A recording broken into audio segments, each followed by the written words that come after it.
Ellora आक्वा podcast सुरू करते हैं कुछ। नमस्कार. आज आपल्याकडे आलेली नोंद तशी अगदीच छोटी आहे. फक्त वॉटर प्युरिफायर के बारे में. हो.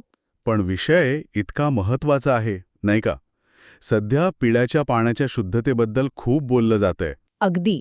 आणि ही नोंद जरी फक्त एक उल्लेख असली तरी विषय मोठा आहे. बरोबर. तर मग या उल्लेखावरूनच आपण पुढे जाऊया. वॉटर प्युरिफायरच्या बाबतीत काय काय महत्वाचे मुद्दे आहेत त्यावर आज आपण बोलूया. नक्कीच. कारण पाण्याची शुद्धता हा शहरातच नाही तर आता गावांमध्येही चिंतेचा विषय झालाय. त्यामुळे वॉटर प्युरिफायरची गरज का आहे आणि काय माहिती हवी हे महत्वाचं ठरतं. अगदी बरोबर. तर मग सुरुवात करूया बाजारात जे मुख्य प्रकार मिळतात त्याने. आपण नेहमी ऐकतो आरओ, यूव्ही, यूएफ. यात नेमका काय फरक आहे? थोडक्यात सांगता येईल का? हो, नक्कीच. ह्या तिन्ही पाणी शुद्ध करायच्या वेगवेगळ्या टेक्नॉलॉजीज आहेत असं म्हणूया. हां. आरओ म्हणजे रिव्हर्स ऑस्मोसिस.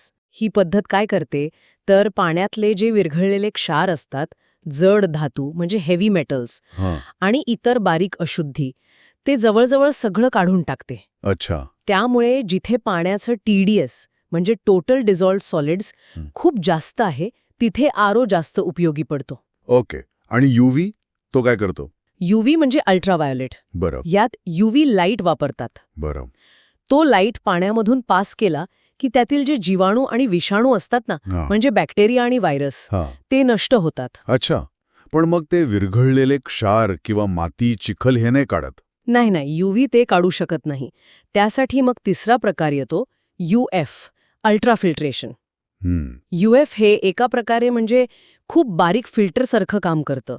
ते मोठे कण आणि काही प्रमाणात जीवाणू विषाणू पण अडवतं, पण विरघळलेले क्षार हे पण काढू शकत नाही. म्हणजे एकंदरीत पाहिलं तर आरओ सगळ्यात जास्त शुद्धीकरण करतो असं म्हणायला हरकत नाही. हो, तांत्रिकदृष्ट्या ते खरं आहे. पण मग इथेच तो नेहमीचा प्रश्न येतो जो खूप चर्चेत असतो की आरओ गरजेची नसलेली चांगली खनिजं, मिनरल्स ती सुद्धा काढून टाकतो म्हणतात. त्याचं काय? हा अगदी योग्य मुद्दा आहे. आणि यावर खूप मतं आहेत. हे खरे आहे की आरओ प्रक्रिया बरीचशी खनिजं काढून टाकते. हो. पण यात दुसरी बाजू अशी की आपल्या शरीराला जी खनिजं लागतात ती जास्त करून आपल्याला अन्नातून मिळतात. अच्छा. पाण्यातून मिळणारा भाग तसा खूप कमी असतो. त्यामुळे मग विचार हा करायचा असतो की पाण्यातले जे हानिकारक घटक आहेत ते काढणं जास्त महत्वाचं आहे की काही प्रमाणातली खनिजं टिकवणं. हा एक बॅलन्स साधावा लागतो. बरोबर. आणि आता तर बऱ्याच नवीन आरओ सिस्टममध्ये मिनरलायझर किंवा TDS कंट्रोलर पण असतो. हो, ऐकलंय मी. तो काय करतो तर काढलेल्या खनिजांपैकी काही परत पाण्यात मिक्स करतो. थोडा TDS वाढवतो. हे महत्वाचं आहे. म्हणजे असं सरसकट कोणताही प्युरिफायर घेतला असं नाही चालणार. विचार करायला हवा. अगदी. मग निवड कशी करायची? म्हणजे आपल्यासाठी कोणता प्युरिफायर योग्य आहे हे कसं ठरवायचं? आणि इथेच सगळ्यात महत्वाची गोष्ट येते. आपल्या घरी जे पाणी येतंय त्याची तपासणी करणं. Water testing. पाण्याची तपासणी. हां. हो, पाण्यात नक्की प्रॉब्लेम काय आहे, म्हणजे कोणत्या प्रकारच्या अशुद्धी आहेत, TDS किती आहे, बॅक्टेरिया आहेत का, जड धातू, आर्सेनिक, फ्लोराईड असं काही आहे का. बरोबर. हे कळल्याशिवाय आपण योग्य प्युरिफायर निवडूच शकत नाही. समजा TDS कमी आहे आणि फक्त जीवाणूंचा धोका वाटतोय तर मग कदाचित फक्त UV किंवा UF पुरेसा ठरू शकेल. आरओची गरज नसेलही. म्हणजे आधी तपासणी मगच निवड हा क्रम महत्वाचा आहे. अगदी. आणि समजा निवड केली, प्युरिफायर बसवला, मग झालं का काम? की पुढे काही आहे म्हणजे मेंटेनन्स वगैरे? बरोबर. हा पण खूप महत्वाचा मुद्दा आहे. प्युरिफायर घेतला म्हणजे काम संपलं असं नाही. नाही ना? अजिबात नाही. त्यामधले जे फिल्टर्स असतात किंवा आरओ असेल तर मेम्ब्रेन असतो, UV असेल तर लॅम्प असतो. ह्या सगळ्या गोष्टींची क्षमता काही काळाने कमी होते.